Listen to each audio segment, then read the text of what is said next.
lidi, pokud máte Roblox, tak mě napište dolů do komentáře a já vám teďka ukážu, jak se tam teda jmenuju.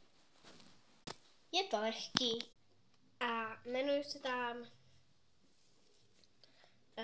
Tereska.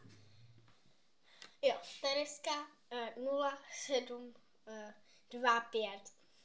Tak?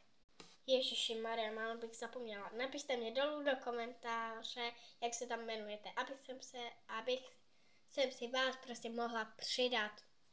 Chápete to, ne? Tak. Takže třeba se sejdeme někdy, když budete hrát, tak mě prostě, tak já se k vám přidám, jo? A u dalšího videa zase čau. A snad si to jméno zapsali. Jo?